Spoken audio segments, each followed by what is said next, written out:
So even though the legends and the lore of El Dorado are set somewhere deep within the wilderness of South America, the idea of looking for ancient civilizations that contain an abundant amount of resources and especially gold can actually trace its roots back to pre-Columbian Mexico. In 1519, Spanish conquistador Hernán Cortés arrived on the shores of Mexico, and even though the Spanish crown had forbid him from taking his army and invading the mainland, he thought, well, the king is about 5,000 miles away, and the sands of the shores of Mexico are already under my feet and between my toes. So, may as well just conquer this whole continent. And that's exactly what he did. With about 500 men each being weighed down with their equipment and giant balls, they descended upon the Aztec Empire with a little bit of courage, a little bit of luck, and a lot of disease. And I mean a lot of it. So much disease, in fact, that the markets of the Aztec town square of Tenochtitlan were actually stacked with the rotting, stinking corpses of over 60,000 indigenous people. Cortés and his men toppled the Aztec Empire, founded the city of New Spain, and gave the Spanish crown an enormous foothold into the Americas.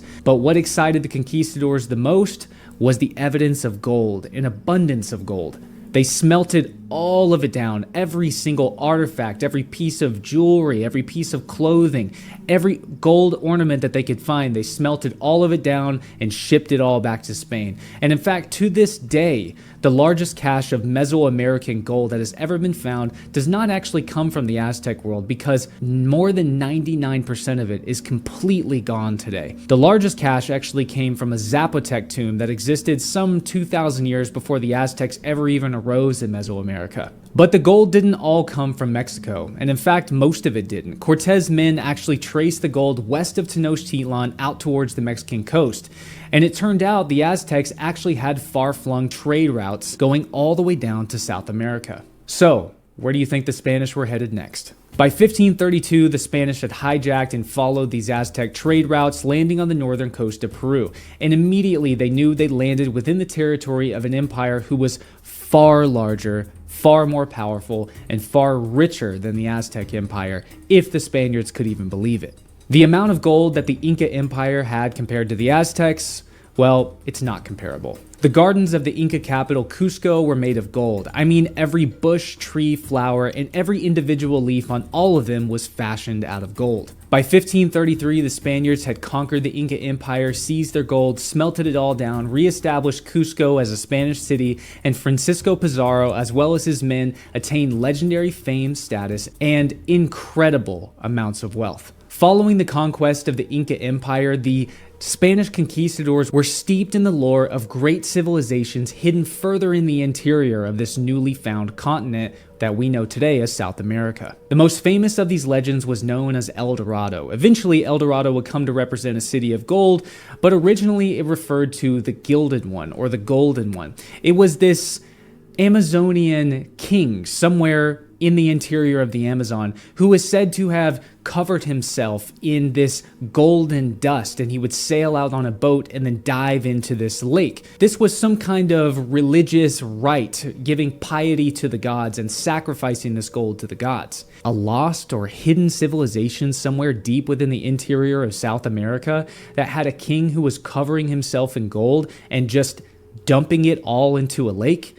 This sounded too good to be true, but it wasn't too good to be true. The Spanish had already conquered the Aztec Empire, filthy rich with gold. They had just conquered the Inca Empire, even more filthy rich with gold. This was not something that the Spanish did not believe. They absolutely believed that El Dorado the king or El Dorado the city did exist somewhere in the interior of the continent. The idea that there was a great king out there who covered himself in gold and washed it off in a lake seemed like the beginning of another legendary conquest. Now, in the modern day, I find that some scholars seem to downplay the possibility of lost, hidden, golden civilizations hidden somewhere deep in the Amazon. They play this off as a conquistador or colonial trope that was used to justify the colonization of the Americas.